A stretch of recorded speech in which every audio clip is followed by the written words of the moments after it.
The hilarious mockumentary What We Do in the Shadows is back for season 2, following a group of vampires trying to navigate the modern world. Helping them out is their human friend Guillermo, played by Harvey Guillen, but this season brings some unexpected twists. Let's take a look. I'm trying to protect my master. But I can't tell him I'm a vampire killer because then he'd have to kill me. Guillermo, what are you doing? Dusting. Well, can you dust more quietly, please? I'm trying to sleep. Okay. I haven't slept in 72 hours. I've been eating these chocolate-covered espresso beans to give you enough pep just to keep going, just keep going, protect me. Guillermo? Someone's in here! Please don't open the door! And Harvey is with us now. Welcome, Harvey. It's so good to see you. Thanks for having me. Good to see you too. I love this show. It's fun. It's a fun show. It's so fun. I think that the ridiculousness of it, in the best way possible, is what we all need right now. I think so. I think it's the perfect show for this time right now. Just someone quoted it saying, it's the perfect show for quarantine because it's a show about vampires who are quarantined together for their whole lives. Yeah, that's true. So for those who haven't seen the show yet, get us kind of caught up on it. Yeah, so What We Do in the Shadows is a show on FX based on the movie by Taika Waititi and Jermaine Clement. Basically, we follow a group of vampires who have been living together for hundreds of years, and now a documentary crew is following them, and they live with their human familiar, Guillermo de la Cruz, who longs to be a vampire himself.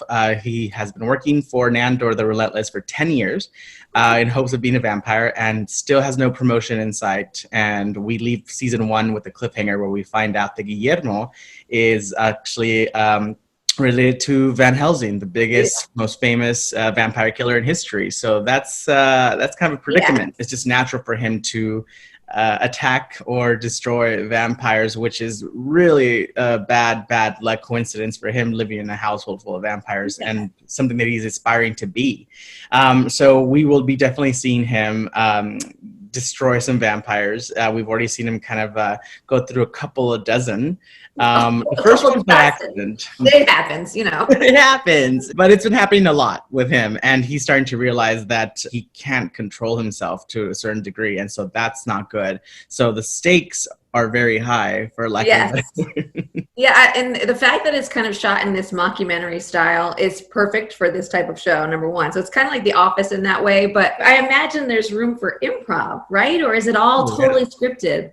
No, well, we have amazing writers already on the show where the script itself, every time I read them, I'm like, this is great. And then I forget that, you know, Jermaine and Taika really let us have fun on set and just play with improv. So you always get from A to B, you know, you can improvise in the scene as long as you get to your point. But, you know, we usually keep it the same rhythm and the same language and whatnot. So it's all in the same world, you know, but it's so nice to go to a job where people can let free and just be like, I'm going to improvise a little bit. And then, you know, that's not the norm for an actor. You usually go to a movie set or something like, Harvey, stick to the script, okay?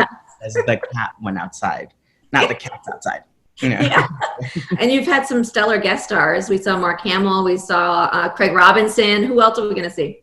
Oh my gosh, the list goes on. Like we have amazing, I mean, season 1 with the Vampiric Council, like we had Tilda Swinton, we had Danny Trejo, we had Wesley Snipes. Like it's just, it was insane. And I feel every time we can't top it off. And it just this season alone, you know, we have Mark Hamill, is in the show. So it's just so great. It's so great. And they're also fans like of the show. Like Mark is actually a fan of the show. His kids got him into it. Yeah. It's become kind of a celebrity favorite as well, which has to be like pretty awesome. Yeah, I mean, my biggest one was when Lin-Manuel Miranda was interviewed and they said like the top 10 things Lin loves, and it's like his favorite dish and his favorite movie right now and his favorite show, and it was like What We Do in the Shadows. Oh my God. Shout out to Guillermo representing Latinx, you know, community. I was like, what? Yeah, that's pretty awesome. And you have so many fans and loyal fans, and they even kind of send you their fan art. There's so much art being made. So during this, you know, quarantine, we just decided to do a little show before the actual airing of the episodes. So it's probably before the Shadows, where we kind of hang out with the crew, the cast, and we talk BTS. And at the end of the episode, we showcase one artist. But in the beginning of the episode, we show all their art as the opening credits. So I'm always blown away. There's so much talent out there. So the artists, just kudos to you. Yeah, I'm into this show. I love it. Harvey, thank you so much for spending some time with me today and getting me caught up on What We Do in the Shadows. And we just want to let everyone know that it airs Wednesday nights at 10 p.m. And the entire season is available on FX on Hulu. Harvey, thanks so much. Oh, thanks for having me.